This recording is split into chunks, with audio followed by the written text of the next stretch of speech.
ഈശോ മിശിഹായ്ക്ക് സ്തുതിയായിരിക്കട്ടെ. എൻ്റെ പേര് ടോം ജോസ്. ഞാൻ ചങ്ങനാശ്ശേരി നാലുകോടി എന്ന് പറയുന്ന സ്ഥലത്തു നിന്ന് വരുന്നു. ഞാനിപ്പം സാക്ഷ്യം പറയുന്ന എൻ്റെ മൂത്ത മോൻ ആഡ്നല ജോസ് ടോമിന് വേണ്ടിയാണ്. അവന് 3 വയസ്സായപ്പം തൊട്ട് ഫിറ്റ്സ് ഉണ്ടാകുകയും 3 പ്രാവശ്യം ഞങ്ങൾ കുവൈറ്റിലായിരുന്നു, അവിടെ വെച്ച് ഉണ്ടാവുകയും ചെയ്തു. അവിടെ വെച്ച് ഒരു ബ്രദറാണ് ഞങ്ങളോട് കൃപാസനത്തിനെ പറ്റി പറയാൻ പറഞ്ഞത്. അങ്ങനെ ഞങ്ങൾ കൃപാസനത്തെ പറ്റി മനസ്സിലാക്കി. അപ്പോൾ ഞങ്ങൾ കുവൈറ്റിലായതുകൊണ്ട് വൈഫിൻ്റെ അമ്മ വന്നാണ് ഇവിടെ മോന് വേണ്ടി ആദ്യം ഉടമ്പടി എടുത്തത്. അത് കഴിഞ്ഞ് ഉടമ്പടി എടുത്തു കഴിഞ്ഞ് ഇതുവരെയും അവന് ഫിറ്റ്സ് വന്നിട്ടില്ല. അത് കഴിഞ്ഞ് ഞങ്ങൾ 2019 ഞങ്ങൾ കുടുംബസമേതം ഇവിടെ വരികയും ഞങ്ങൾ ഉടമ്പടി എടുക്കുകയും ചെയ്തു. പക്ഷേ EG എടുക്കുന്ന സമയത്ത് അവന് ഫിറ്റ്സിൻ്റെ ഇതുണ്ട്. മരുന്ന് കണ്ടിന്യൂ കഴിച്ചുകൊണ്ടിരിക്കുമായിരുന്നു.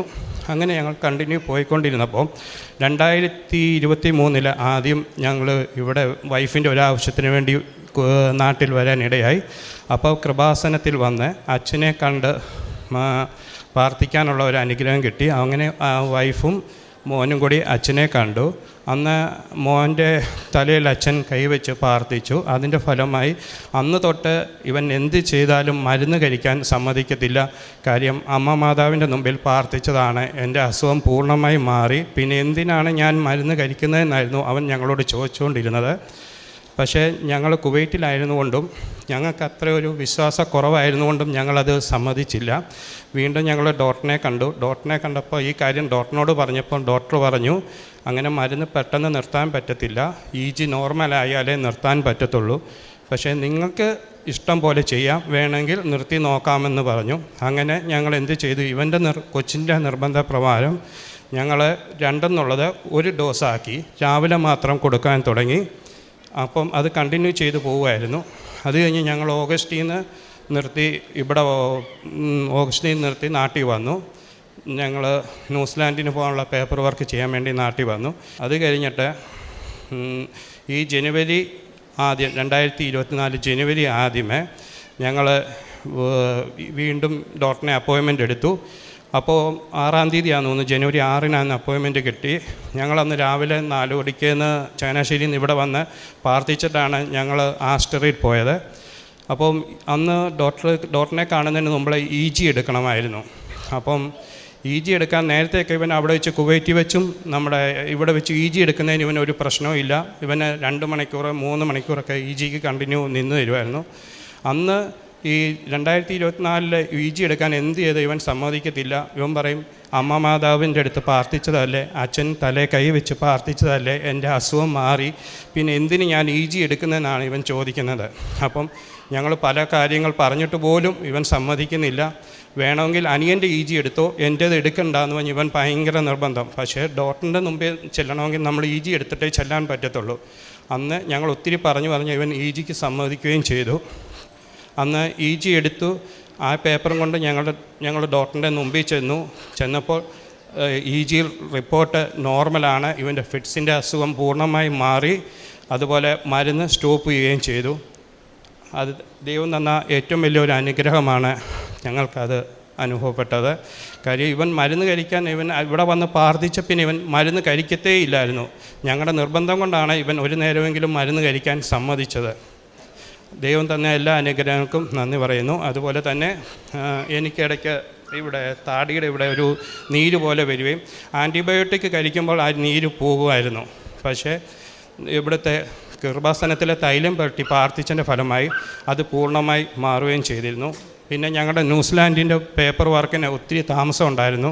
കാര്യം വൈഫിന് UK ഒരു പ്രശ്നം ഉണ്ടായിരുന്നതുകൊണ്ട് അവിടുത്തെ പേപ്പർ വർക്ക് ഒത്തിരി ലേറ്റ് ആവുകയും ചെയ്തുകൊണ്ടിരുന്നു. അപ്പോഴും നമ്മൾ കൃപാസനത്തിൽ വന്ന് പ്രാർത്ഥിച്ചതിൻ്റെ ഫലമായി പേപ്പർ വർക്ക് പെട്ടെന്ന് നടന്നു. ഓഗസ്റ്റിൽ തന്നെ വൈഫ് പോയി. ഈ 28-ാം തീയതി ഈ മാസം 28 ഞങ്ങൾ ന്യൂസിലാൻഡിന് തിരിച്ചു പോവുകയാണ്.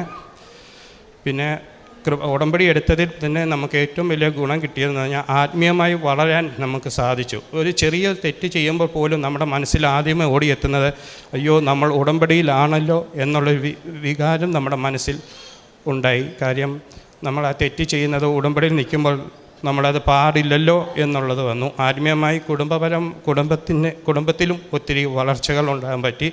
കഴിയുന്നത്ര എല്ലാവരുടെയും മുമ്പിൽ ഞങ്ങൾ കൃപാസനത്തെ പറ്റി കുവറ്റി വെച്ചാണേലും എല്ലാവരോടും പറയുമായിരുന്നു. ഞങ്ങൾ അവധിക്ക് വരുമ്പോഴൊക്കെ ഇവിടെ നിന്ന് കാശ് രൂപവും ഒക്കെ മേടിച്ച് ലോക്കറ്റൊക്കെ മേടിച്ചുകൊണ്ട് പോകുമായിരുന്നു. എല്ലാം ഞങ്ങൾ അവിടെ കൊടുക്കുമായിരുന്നു. അതുപോലെ ആദ്യം പത്രമൊക്കെ കൊടുക്കാൻ വലിയ മടിയായിരുന്നു. പക്ഷേ കൂടുതൽ നമ്മൾ കൃപാസനത്തിനെക്കുറിച്ച് കൂടുതൽ നമുക്ക് ഈ കൊച്ചിൻ്റെ അനുഭവം ഉണ്ടായി കഴിഞ്ഞപ്പം തൊട്ട് നമ്മൾ ആ പത്രം കൊടുക്കുന്നതിനൊന്നും മടിയൊന്നും വിചാരിച്ചില്ല. കൂടുതൽ നമ്മൾ കൊടുക്കുകയും കൃപാസനത്തെപ്പറ്റി കൂടുതൽ സ്നേഹിക്കാൻ ഞങ്ങൾക്ക് ഇടയായി. നിങ്ങളെ വിളിച്ചവൻ പരിശുദ്ധനായിരിക്കുന്നത് പോലെ എല്ലാ കാര്യങ്ങളിലും നിങ്ങളും പരിശുദ്ധരായിരിക്കുമെന്നാണ് പത്രോസ്ലീഹായുടെ 1-ാം ലേഖനം 1:15 തിരുവചനം പറയുന്നത്. തൻ്റെ മകൻ്റെ ഫിറ്റ്സ് 3 വയസ്സ് മുതൽ ഫിറ്റ്സ് വരുന്ന കുഞ്ഞാണ്. പല പ്രാവശ്യം ഫിറ്റ്സ് വന്നിട്ടുണ്ട്. മെഡിസിൻ കണ്ടിന്യൂസ് ആയിട്ട് എടുത്തുകൊണ്ടിരിക്കുന്നു. പിന്നീട് ബഹുമാനപ്പെട്ട VP ജോസഫ് അച്ഛനെ വന്ന് കാണുവാനിടയാവുകയും അച്ഛൻ്റെ പ്രാർത്ഥനയിലൂടെ ആ കുഞ്ഞിന് സൗഖ്യം ലഭിച്ചുവെന്ന് കുഞ്ഞിന് പൂർണ്ണമായിട്ടുള്ള ബോധ്യം കിട്ടുകയാണ്. എന്നാൽ പിന്നീട് ഇവർ ഡോക്ടറിൻ്റെ ഒരു കൺഫർമേഷന് വേണ്ടിയിട്ട് ഇവർ നോക്കുകയും EG എടുത്ത് പിന്നീടത് ഇല്ല, ആ കുഞ്ഞിന് ആ അസുഖമേ ഇല്ല, ആ ഒരു ഹിസ്റ്ററി പോലും അവനില്ല എന്നുള്ള രീതിയിലാണ് പിന്നീട് റിസൾട്ട് വരുന്നത്. അപ്പോൾ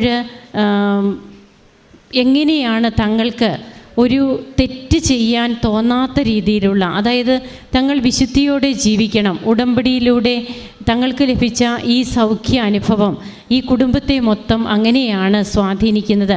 എന്തെങ്കിലും ഒരു നെഗറ്റീവായിട്ടുള്ള ഒരു ചിന്തയോ അല്ലെങ്കിൽ ഒരു പ്രവർത്തനമോ തങ്ങളുടെ ഭാഗത്തു നിന്ന് വരരുത്. തങ്ങൾ ഉടമ്പടി എടുത്ത ഒരു ജീവിതമാണല്ലോ നയിക്കുന്നത്. ഇത് ചെയ്യാൻ പാടില്ലല്ലോ, ഇത് പറയാൻ പാടില്ലല്ലോ.